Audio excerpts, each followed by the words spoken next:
لقمان حکیم کی اپنے بیٹے کو نصیحت۔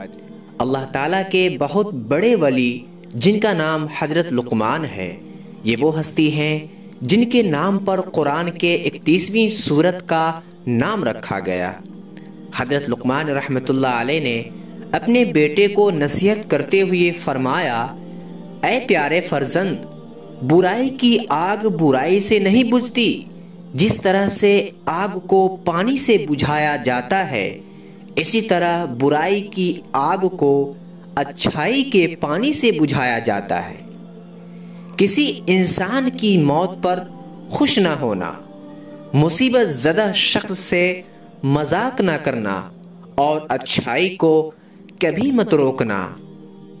پیارے بیٹے، تم جس دن سے شکم مادر سے باہر آئے ہو، آہستہ آہستہ دنیا سے دور ہو رہے ہو اور آخرت کے قریب پہنچ رہے ہو۔ اس لیے تمہیں چاہیے کہ آخرت میں پیش آنے والی چیزوں کی تیاری کرو۔ تقوی کو تجارت قرار دو تو نفع حاصل کرو گے۔ جب تم سے کوئی غلطی سرزد ہو تو فوراً صدقہ دو تاکہ تمہاری غلطی کا ازالہ ہو سکے۔